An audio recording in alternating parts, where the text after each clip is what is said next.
William Hill World Dart Championships just around the corner, and three of our Merseyside dartists all in action. We have drafted in MerseySportLive's finest, Sheldon McGovern, to help us preview the pinnacle of the dart season. We're going to get his opinion on all three darts players, as well as who he thinks has what it takes to go all the way and lift that New Year's Day crown. Sheldon, thanks for coming on first of all. How much are you looking forward to the tournament on Friday? You know what, Will? I'm really looking forward to the tournament. It's the highlight of the darting season.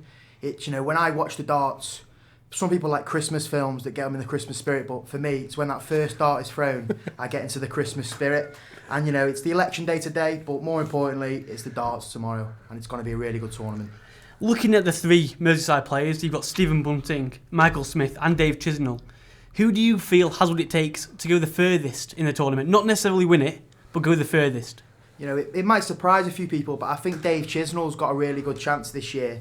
He's a really successful player. He's 39 years old now. He's not getting any younger, but still as a dart player, it's still quite a young age. He's been the runner-up in the Grand Prix this year, which is a really big achievement, and he's done that twice now in his career. He's been a Grand Slam runner-up, a Masters runner-up, and he's been a World Cup player. He's not really done it yet on the world stage. He's been 2 quarterfinals, I think. But this year, he seemed revitalised. He had a bad few years, the last few years. Not say bad, but it was patchy in form and his doubles were patchy. But now he looks to really back up his big 180 scoring with the double 18 especially. He's just really good on double 18s. And I think, he's got a really good chance of winning the tournament. To answer that question as well, I think Sheldon's gone for Chizzy. I'm personally going for the bully boy, Michael Smith. I think he's got the best chance out of our 3 darts players from Merseyside. I think he's a fantastic player. Sheldon, I'm sure you'll agree that he's probably, if not the most naturally gifted, top 3 most naturally gifted players on the tour, definitely. Just the way it just seems effortless when he throws, and I think I think he is a world champion in the making. Okay, last year he got to the final.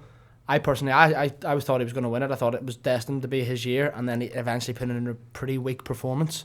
But I couldn't see why he wouldn't go another one better this year.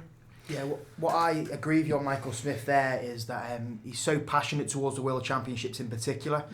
Some players try and hide how much they want to win that tournament, but when it comes to the time in the interviews, he looks so destined and he really wants his hands on that trophy, which is really admirable. I 100% agree. How would you rate his season then? He's been in 2 finals, 3 semi-finals, 1 quarter-final and 2 last 16. How would you rate Michael Smith's overall year? By Michael's standards, I don't think it's the best season.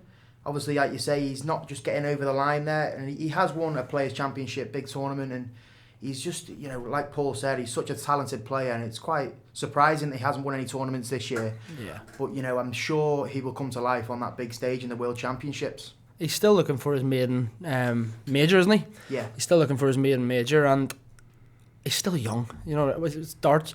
We're laughing what Phil Taylor retired when he was mid-50s. Michael Smith is maybe just 30. He's 29. 29, exactly. So he's got years ahead of him. 25 years at least. Exactly. He's got years and years ahead of him, and I think it would be. It was almost like, it's going to talk about golf. It was like Sergio Garcia with the golf. He's too good not to win a major, and he eventually did. I think it's the same as with Michael Smith. He's too good not to win a massive tournament. And I think he's produced some magic moments on that stage as well. If you look back to 2013, he was a young lad, and he come up against the tournament favourite Phil Taylor.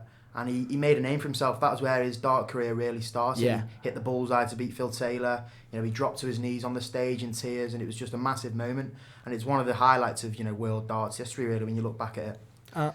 And with the other Merseyside darts player that we need to talk about, the bullet, obviously, Stephen Bunting. How do you fancy his chances, Sheldon? I think he's a revitalised player this year. Mm-hmm. When he came onto the scene, he won the 2014 BDO World Championships. And he burst onto the scene in the PDC. He reached the major semi-final. I think it was the Grand Prix. Yep. Yeah, he got to the Grand Prix semi-final. Then he got his space on the Premier League in the next year. Mm-hmm. And from there, everyone thought, this is Stephen. He's gonna come on and win majors. But he had a few tough years. I know he was close to quitting the game actually a few years back. But he stuck with it. And this year has been a bit of a renaissance for him. He's become really good. He's had some great averages this year. I remember he played the World Players Championships, and he got 107 and 104 average I think he got beat by Gerwin Price The in the end. average It was like 103. Yeah, So that's just it was ridiculous averages, isn't it? quality standard. And yeah, his doubles are coming now. He's quality on the bottom doubles, the double 16, the double 8, and we know his scoring is second to none. Yeah, I agree with you. I think just having a quick look at the bookmakers odds, he was 200 to 1 or something to win. And okay, he wouldn't be a lot. Not a lot of people will pick him to win, but still, it's a big price. But for someone who's battled his way back in, he fell out of the top 32, and now he's back up to 17th. I think he's now in the order of merit. So I think that's a little bit disrespectful, personally. But yeah, as you said, the doubles are coming back, and it's kind of cliche in darts. But see his first dart. If his first dart's in the treble 20, and the 180's going to come in it. I agree. His best finish in 2019 was in a quarter final in the World Match Play Players Championship Finals and the Masters. Do you think that will play in his mind if he gets to the quarterfinals? Maybe, because there's a lot of players that can't sort of get past that. You've got Ian White. He's one of the greatest players on the floor. I think he's seeded number 2 behind Van Gerwen on the floor tournaments. Mm-hmm. But he's just can't crack that quarter-final stage in tournaments. And maybe because Bunting hasn't been to a major semi-final since he, just came onto the scene, it might play on his mind. But, these are professional athletes. They've been doing this for a long time. And he's a world champion, BDO world champion. He's got plenty of experience. I don't think it'll play too much on his mind. I want to ask your opinion as someone who doesn't. I know you don't really watch darts as much. Yeah. But you still have a little bit of an interest in it. Out of the 3 that we've mentioned, Chisnall, Bunting, and Smith, who do you think has the best chance? Well, I was going to say Michael Smith, but then I looked, and his last tournament win was the ADO Top of Texas Open in 2018. That was his last tournament win. I thought, does he have what it takes to go all the way? Obviously, we saw him in the final last year when he got beat by Van Gerwen. He didn't look too good in the final. It was probably his worst performance out of the lot of them. Yeah, it was. So I don't know whether he has what it takes to go all the way and finish the job, if you know what I mean. Yeah. Yeah, I'd just like to mention as well, when I went back to the BDO with Bunting, they're in a bit of a dark place at the minute, and I just wish them all the best on it, because they've got a World Championship coming up at the O2 Indigo, and I hope they can pull through and produce a good tournament just like the PDC is sure to. And a lot of these BDO players that are playing now, some of the PDC players have all come from that BDO. You've got Chisnall and Bunting that were very good players in the BDO. Yeah. And it's their roots, and I'm sure they'll be rooting for it to be a success. Yeah, definitely. I second that.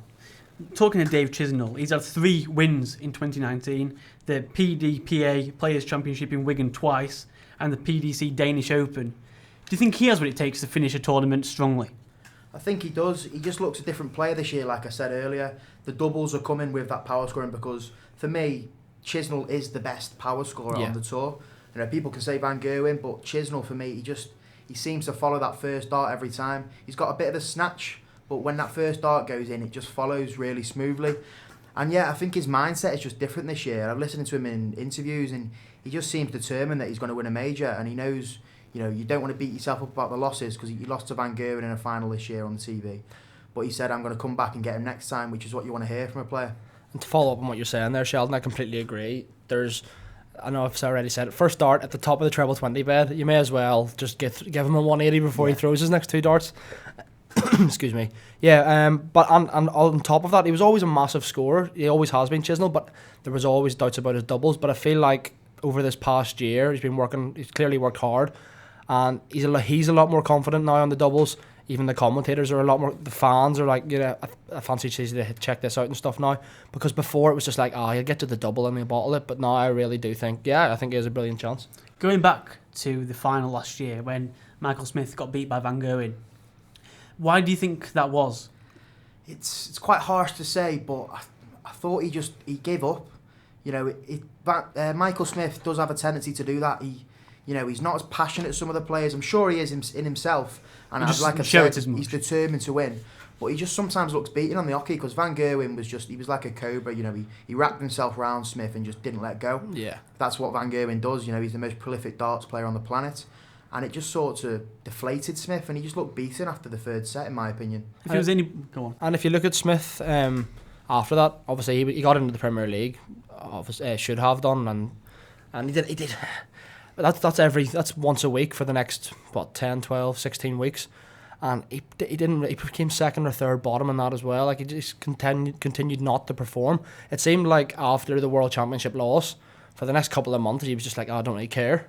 Well, that's what it seemed like to me anyway. Yeah, it looks like he lets things beat him up a little bit, which he needs to sort of snap out of it. Yeah. 'Cause, you look at the elite, some of the top elite players, and they don't let that happen to them. They just move on and go on to the next tournament. But he looks like a player that does let him play on his mind.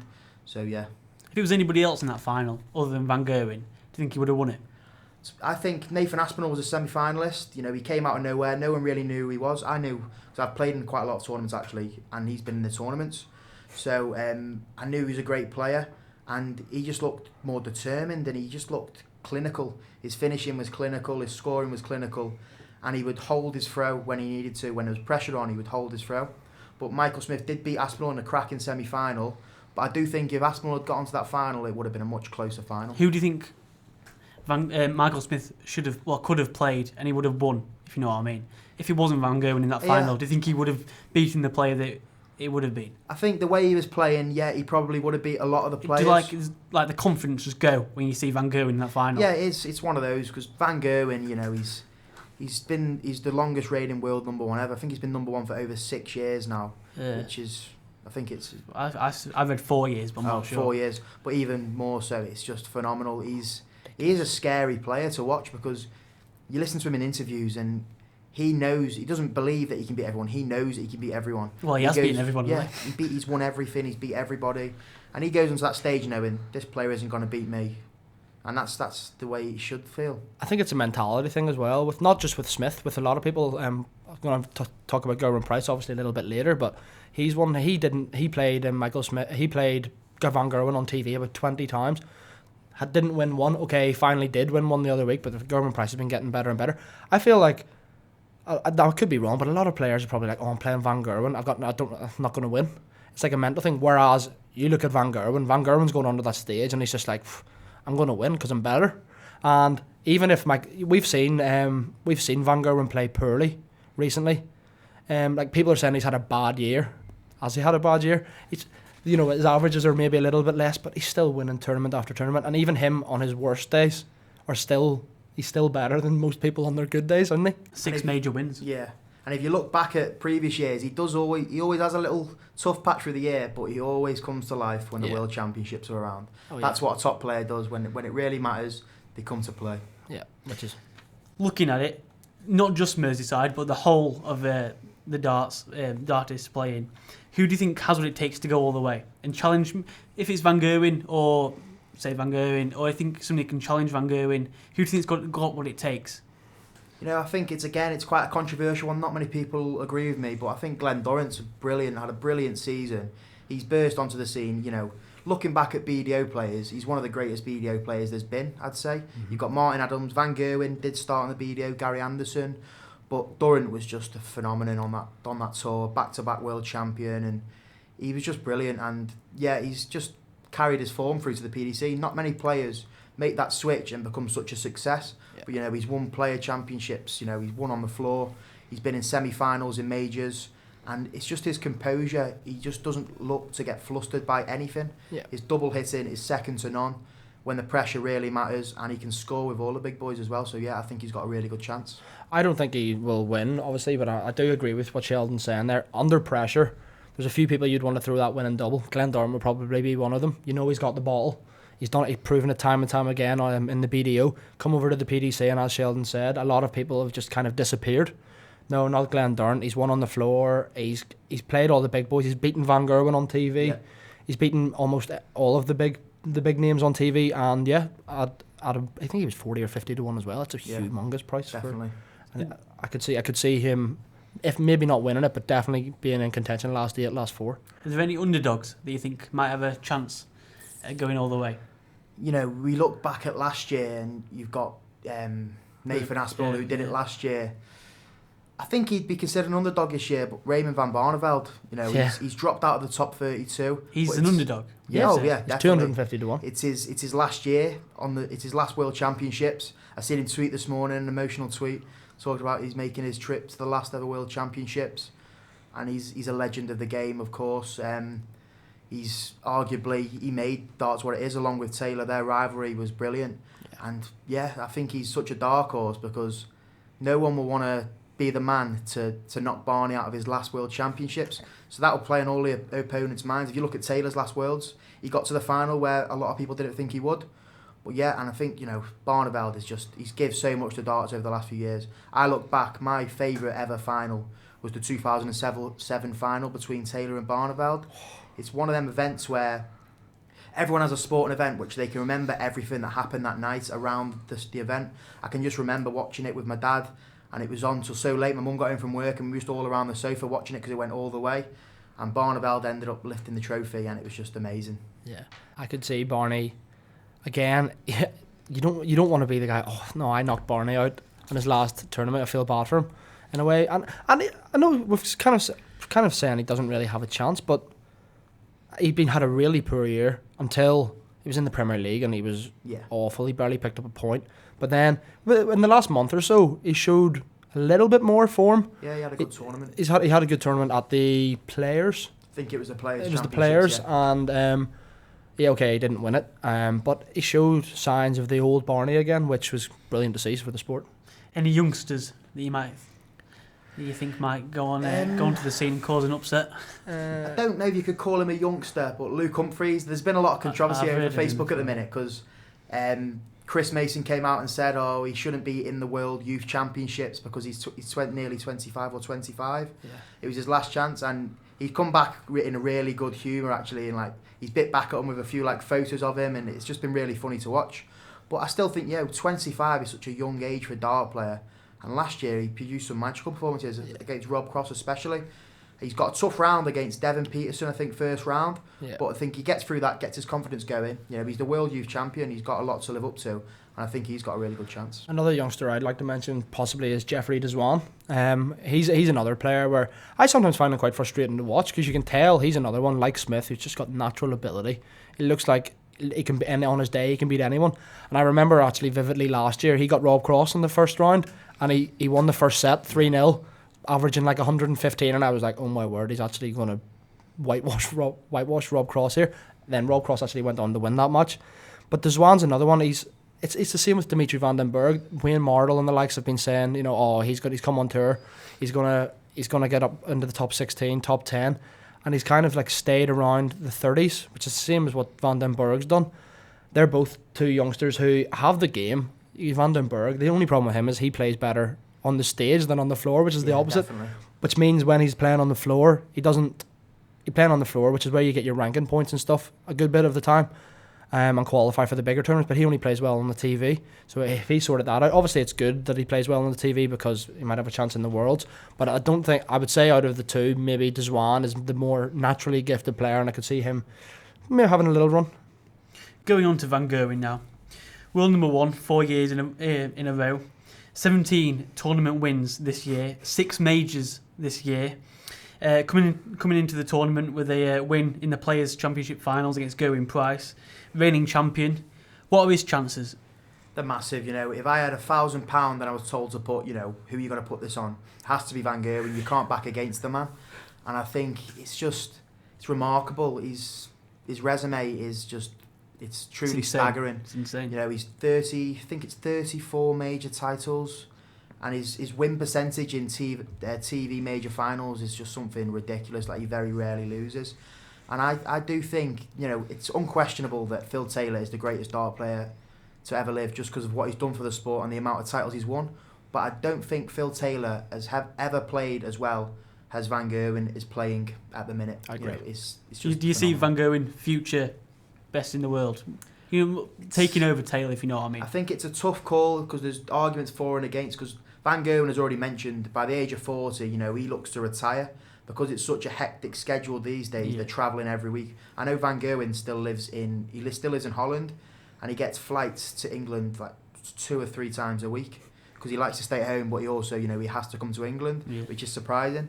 And it does take it out of them. And, seeing families, he's got a young child, and it's tough, and I know he wants to retire, but he's never I don't think he'll ever reach the 16 World Championships that Phil Taylor's reached. But I think the dart scene at the minute is a lot tougher than when Phil Taylor came onto the scene first. Definitely. We had Jockey Wilson and Eric Bristow, which were great players at the time, and Dennis Priestley. But other than that, I think Taylor was just head and shoulders above everyone.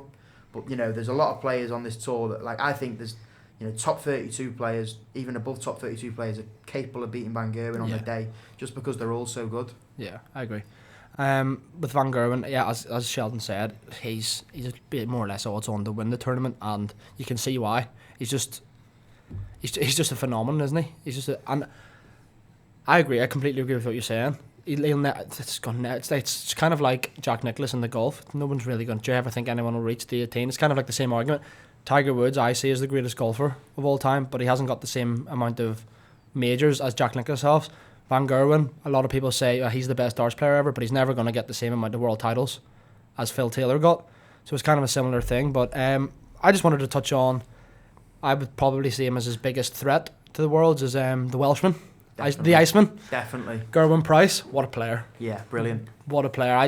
And he's gone, he went and won the back-to-back Grand Slam of darts now. He beat Gary Anderson in the final the first year, and then last year, who was it he beat in the final again? He beat Van Gerwen in the semi-final. Peter Wright in the final. Peter Wright in the final. Oh, Peter Wright, I must say. He's relentless, is the word I would use. It was one of the best final performances I think I've ever seen.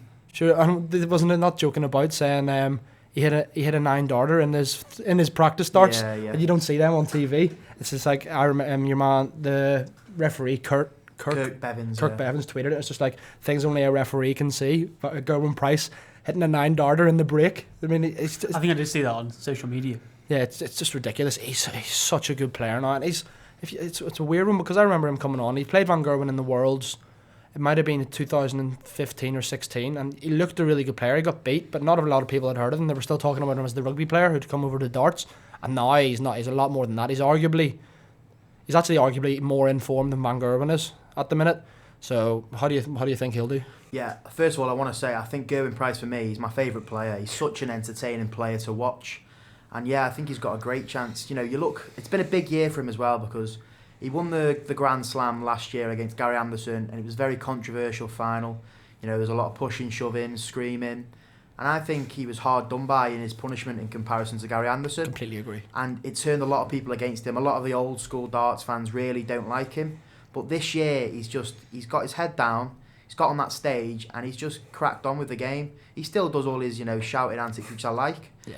And he's turned the crowd towards him, so he'll be a big fan favourite this year. And I also believe, having that rugby player mentality that he's had, because he came onto the scene in 2014 after being a professional rugby player, I think it suits him to the ground, and we need it in darts. We need that passion, the fire in his belly, and yeah, he's got a really good chance of winning the tournament. And you say he's probably your favourite at the minute. He would be my second favourite behind the one, the only Super Chin, Daryl Gurney, and I just wanted to talk about him because they're in the same quarter. So it's going to be there's a big player crashing out there really. Daryl Gurney was third in the order of merit. He's dropped down to 6 now. Yeah. Gerwin Price has gone up to 3 or 2. So there's going to be a big name dropping out of that quarter, but Daryl Gurney, my favourite darts player, I'm obviously going to back him on. I think he's a frustrating player to watch at times. There's been so many, he's so capable of winning tournaments. We've seen before. Do you remember the match against Rob Cross? And he was like 14. He was 14-6 up or something, first to 17. And he lost. Things like that. He's done that quite a lot of times where he gets such a massive lead and nearly throws it away. Nearly did it the other week against Simon Whitlock. But he's another one. He's got natural ability. He's a fantastic player. His first dart goes in the treble 20. I think it's going to be 180. The only thing I do worry about is his doubles sometimes. Yeah. Especially the way his darts stand up and he throws them so hard. Something's getting in the way. But I do think he's got another brilliant chance if he can get through that quarter, obviously. Yeah, I think looking at Gerwin and Gurney in particular, I think the one thing you can question about the two players is their form in set play. None of them have really delivered in set play, which obviously the World Championships is set play. They're both phenomenal leg play players. But yeah, set play is it's such a different game. It's like a different sport in my opinion, because in leg play you can be 8 legs ahead and the other player feels like he hasn't got a chance. But in set play you can be 2 sets behind and three legs on the bounce and all of a sudden you're back in the game. Yeah. So it's a completely different ball game. Gerwin Price has mentioned it himself that he's not done it yet on set play, but I think this year he's just got that mentality that he will. A couple of more players that I just wanted to mention. Obviously, you've got your Peter Wright playing really, really good darts again. He could maybe go all the way. He just needs to get the mentality of winning the final. He's got to so many finals and just hasn't produced it. Like we saw him against Gerwin Price the other week. You've got Rob Cross, who obviously burst onto the scene and won the championship 2 years ago. He's a price at 16 to 1 or something, and he's kind of going under the radar a little bit. Rob Cross, still a fantastic player, relentless darts as well when he's playing his best. And then another one he just epitomises inconsistency, I would say, recently. Which you think you might disagree with is James Wade, because he's been known as Mr. Consistent. Yeah. Over the course of the years, he's always there or thereabouts, but I think he has been quite inconsistent over this year. He went on and averaged about 80, got stuffed 6-7-0 by Johnny Clayton.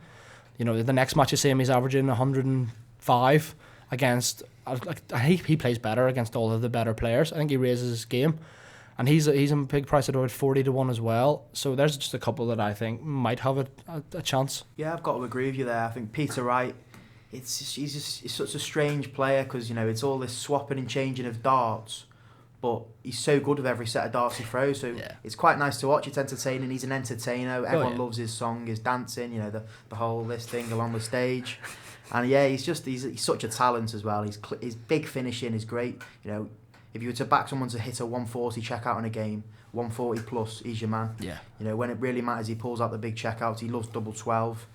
And I think he's got a chance. And like you said, James Wade, I think he's a great player. I've loved watching him over the years. He's one of the most successful dart players around. And if I could compare him to anyone, to me, he's like, I could compare him to Phil Taylor as a player, because he's one of those players, when he gets ahead, he's so hard to beat, because he just checks out finishes that really hurt the player. He knows how to hurt a player. Yeah, he does. So they both got really good chances. Quickly going back to Gerwyn Price before we finish off. You mentioned about his year. He's won 5 tournament wins, 3 finals, and he's 7th in the rankings. He's had a really strong end to the year. How important is confidence going into a tournament like the World Championships? It's everything. I think confidence is everything. Coming into good form, and if you don't have that confidence, you're not going to win the tournament, because you need confidence to kick yourself on, push yourself on. And when a game is going bad, the confidence drives you on. It gives you adrenaline to carry on. Even though you're playing bad, you're in good form. You can turn it around. And I think you said he was 7th, but I think he has dropped down in the last few months to 3rd, because he's won some big tournaments, big money. I don't think it's confirmed, or because it goes on money. It goes on money earned, yeah. so it's so I think he's dropped to 3rd, which is deservedly so. Yeah, agreed. And do you think he has what it takes to go all the way? Definitely, 100%. I think he's proved that he can go all the way this year. Yeah. In every tournament he's played in, he's always looked like he's going to win. He's always like Paul said. I think he is the informed player at the moment. Mm-hmm. Van Gerwen is playing amazing, but Gerwyn Price is playing just as good. And I think he's got every chance of winning the tournament. And quickly, you have £100. Who are you putting it on? It's a tough one. If I was to put it on Van Gerwen, I wouldn't be getting much profit. No, you won't be making so much I'm going to go out on a limb. I'm going to go Glendoran. I'm going to win the big bucks and go Glendoran. You're sticking with Glendoran. Yeah. Fair enough. I'm going to go for Gerwyn Price. What about you, Will? I'm going to go for... It's tough, I'd probably Van Gerwen. No. I don't, the safe bet. Yeah, I don't bet too much, so I'll put £100 on him. Sheldon, thanks for coming on. It's been a pleasure. Your insight into darts is quite something. Thank you. Well, we'll find out, won't we, on New Year's Day, who goes all the way and lifts that crown. This is our last podcast until February, I think it is. Yep. For Christmas and placement and stuff like that. So thanks for watching and listening over the past couple of months, and we're back in February. But other than that, make sure you stay up to date with all our social media channels at MerseySportLive, and of course our website MerseySportLive.co.uk, and we'll see you next time. Thank you very much. Go on, Glendorans. Have a nice Christmas.